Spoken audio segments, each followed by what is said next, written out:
Okay, so here we've got a 1988 Mueller. It's a 4.5 valve, and this one has a cracked bonnet. Now we'll show you that when we pull it off, but we've been out here before, and what happened was the upper stem has that brass sleeve on it. Brass sleeve cracked, allowed water to get up into the bonnet, and there was enough pressure to push the water up into the bonnet, but not enough damage to the O-rings and the brass sleeve that the water ran back out, so it stayed in the bottom of that bonnet. Well, then it froze and cracked the bonnet open, and we'll show you that and show you how to do the repair. This one, just needs a whole new bonnet, and it's also going to need a new upper stem, so we'll be doing that.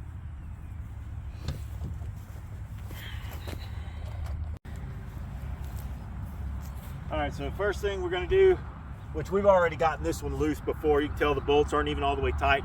Last time we examined it, there was no reason to put it all back together again. So this hold down nut always reverse threads, so going to tightening motion. This, of course, is that tool that we made ourselves. So that's off.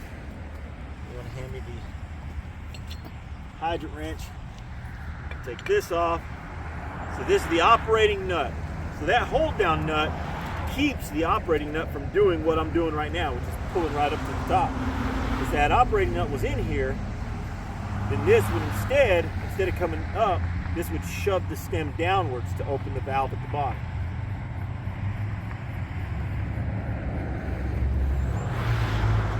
All right, so operating nut, hold down nut are off. Now we can pull these bolts.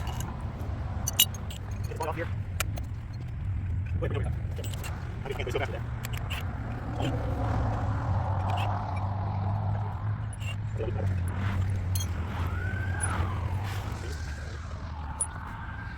All right, now here's the bonnet. Like I said, we've taken this off before. You can see that crack right there. That's what stops them from working, and that's going to leak oil out. So it doesn't matter what we do. So time for a whole new bonnet. And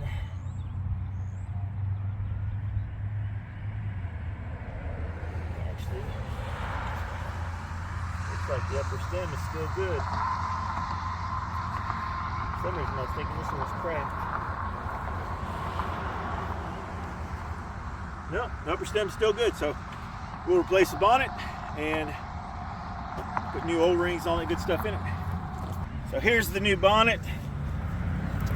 Right in here, I got to put those two new O-rings in there. No doubt that's what let the water get up instead of a cracked brass sleeve. It was just those O-rings going bad because they never got lubricated. Of course, they get lubricated by actually operating the hydrant. So we'll put two new O-rings in there and get this thing put back together and put some oil in it.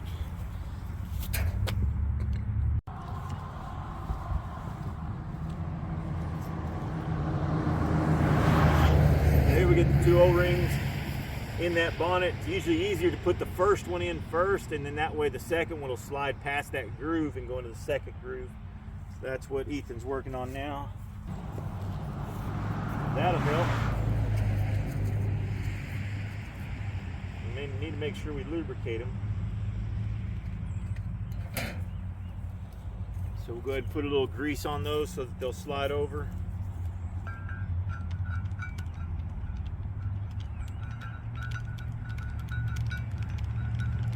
That should be plenty if there isn't none coming out.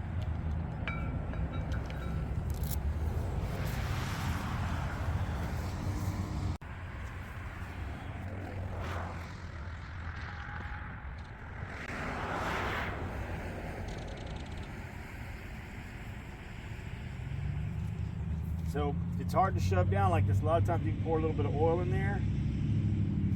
That'll help lubricate things up, make it a little easier.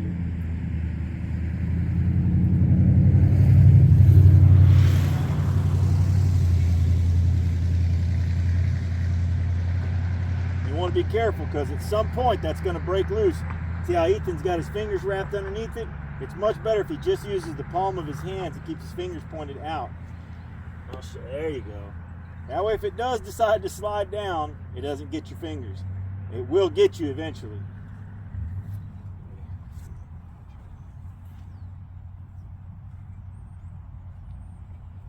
Yeah, Ethan's much lighter than I am. He's not as jolly.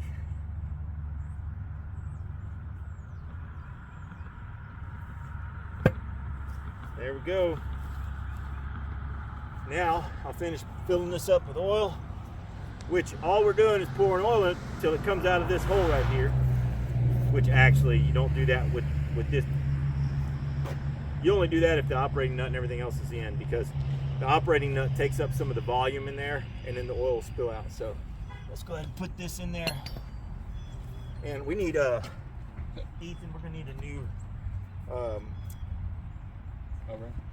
yeah, friction bearing is what they call it. New friction bearing for the top.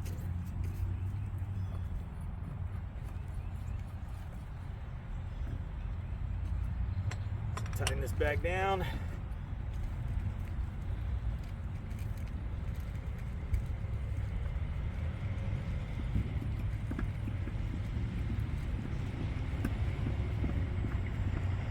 Yeah, now that oil started pouring out the top. But that's a good way to make sure you don't end up with too much oil in there. You don't put too much and end up breaking one of those new O-rings that's in the bonnet. You saw that he just put a new friction bearing in on the top. And make sure that gets a little splash of oil on it also. Even though I've been told that's unnecessary. It seems to work a little bit smoother when there's a tiny bit of lubricant up there. You can go ahead and put the bolts and nuts in there. Make that a little snug. On these, you always want to seat the threads first. There it goes. And then you can tighten it down. Remember, hold down nuts are always your first thread.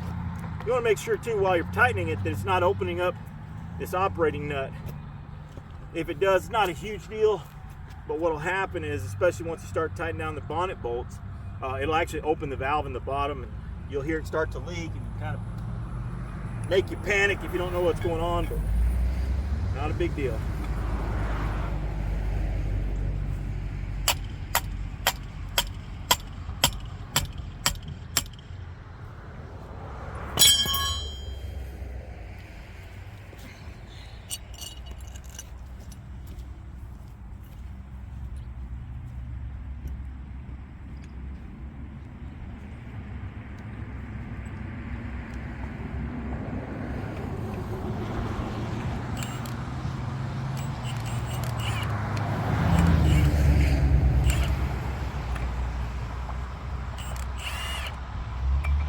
There we go. We've placed the bonnet now on a bonnet that had cracked. Like I said, it gets new O-rings. If any of the parts are damaged or look worn to the point of exhaustion, now's the time to go ahead and replace those while you have the bonnet out. Everything else on here though looked pretty good, so I guess we're in good shape. We'll flush it and test it, but I already know we've done these before. It's going to work fine.